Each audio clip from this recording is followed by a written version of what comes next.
Saudações amantes da psicologia. Meu nome é Vitor Jacob e esse é o PsiPsi, tudo sobre psicologia e saúde mental. No vídeo de hoje, primeiro eu gostaria de pedir desculpas aí pelo sumiço, mas sabe como é, né? Faculdade, outras demandas, a gente acaba escolhendo as batalhas que a gente vai enfrentar, mas pretendo voltar aí com os conteúdos para o canal.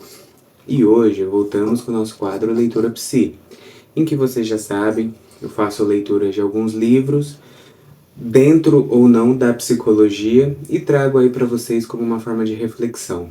E hoje nós vamos falar do livro O Homem Bicentenário, do Isaac Asimov. Esse livro, pessoal, eu li de maneira online, num e-reader, na verdade, de maneira digital, não online.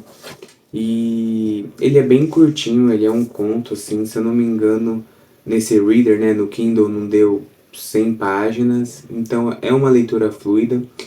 Eu já tinha lido livros do Asimov, mas um bom tempo atrás eu retomei aí o hábito da leitura de livros não tão dentro da academia há pouco tempo, então tenho lido aí algumas obras clássicas, algumas coisas diferentes.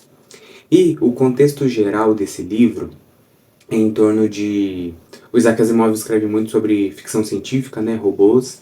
Um robô que, inclusive, ele deu inspiração para um filme também que é feito com Robin Williams, se eu não me engano. Eu não assisti o filme porque, como eu queria ler o livro, eu não queria misturar as duas coisas por hora. E nesse livro, o robô, pasmem, ele quer ser humano. E para ele ser humano ali, de certa forma ele precisa se reduzir, entre aspas, porque um robô ele tem vantagens em relação aos humanos naquele período, e ele precisa se reduzir.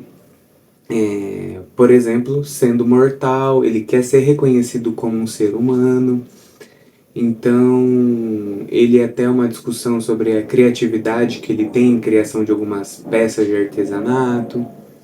Então há uma discussão ali em torno dessa questão.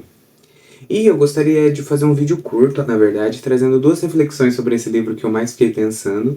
E a primeira, eu acho que gira em torno de como a gente tenta, de certa forma, caber em caixinhas que são menores do que as nossas capacidades, né? Por exemplo, ele é um robô. Um dos benefícios, por exemplo, de ser um robô, apesar de, por exemplo, ser uma máquina e máquina ter validade, é que ele poderia ser imortal, viver milhares de anos. Só que ele decide por uma mortalidade, porque os humanos morrem, apesar dos avanços ali no livro, e ele gostaria também de passar por isso, ele gostaria de ter a vivência de humano, mesmo que ele saia um pouco da vantagem dele de ser um robô. E no filme, quer dizer, no filme e no livro, há uma luta jurídica por isso, pelo direito dele poder se tornar um robô, em torno meio que disso que gira é, o livro.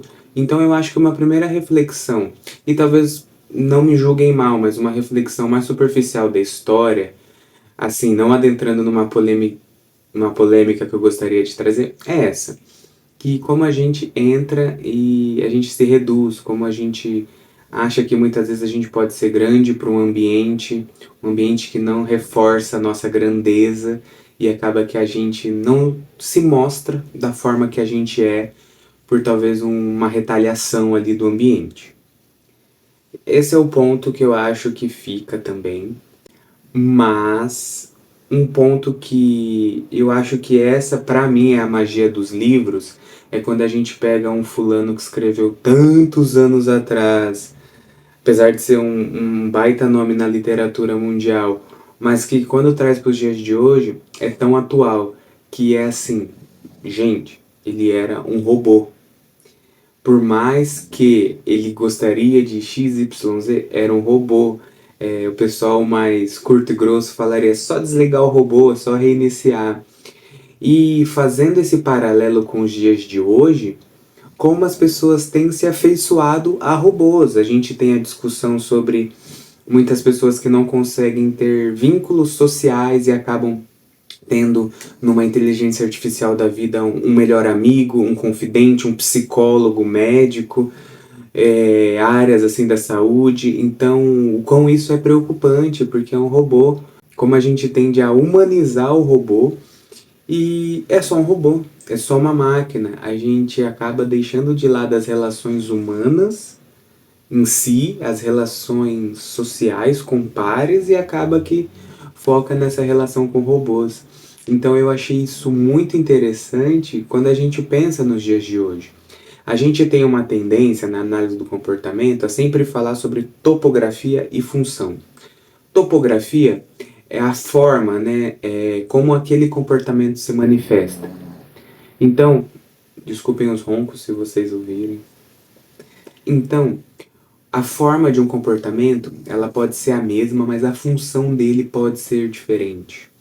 Por exemplo, uma criança que chora.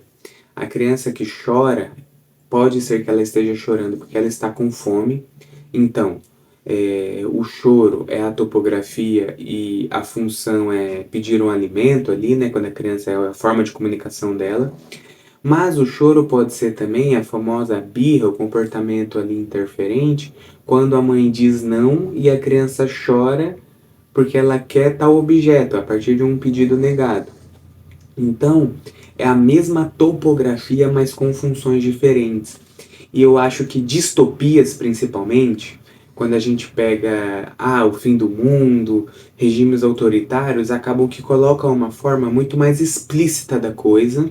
Assim como eu acho que esse livro porque robôs, humanoides que se mexem e tal, mas a gente não colocar apenas essa topografia e entender essa função e colocar nos dias de hoje com a topografia da inteligência artificial, que muitas vezes é mais simples, é um computador ou celular que a gente já tem acesso há um bom tempo, muita gente já nasceu com acesso a isso, e coloca como banal, é só uma inteligência artificial, mas para quem olha lá dos anos 80, 90, 70, 60, é meio que esse avanço que se imaginava dos Jetsons, dos robôs, vai acontecendo, só que de uma maneira muito mais digital. Então as pessoas acabam que não conseguem muitas vezes fazer um paralelo. Poxa, é quase a mesma coisa que estamos falando aqui. Como as máquinas estão se tornando mais importantes do que as relações humanas. E a gente tem inúmeros casos que isso não é benéfico, né? A gente tem a questão ambiental, a gente tem a questão da própria propriedade intelectual e cognitiva das pessoas, que vai se reduzindo ao apenas utilizar desses artifícios de inteligência artificial. Então, eu acho que é isso que ficou. Esse livro, eu não vou mentir para vocês, eu comecei a ler quando eu adquiri o Kindle da Amazon, que eu comentei, não ganho nada por isso para falar, né? E a Amazon também não precisa que eu fale. Mas eu criei um clube de leitura com a minha esposa e a gente selecionou algumas obras para ir lendo em determinados períodos e comentar sobre. Então eu trouxe essa primeira reflexão e depois a gente falou, tá, mas era só um robô. Então, como que as pessoas acabam humanizando máquinas e o quanto isso pode ser prejudicial para as relações humanas. A gente tem inúmeros estudos aí sobre a inteligência artificial, como esse uso em excesso está prejudicando trabalhos científicos, como está prejudicando relações sociais. Então, eu achei um paralelo interessante para trazer aqui para vocês. A história do livro em si é bacana, é bem escrito, é curta, é um livro que de repente você lê em uma tarde, você pegue de um final de semana, porém que eu acho que pode trazer grandes reflexões aí acerca das nossas relações.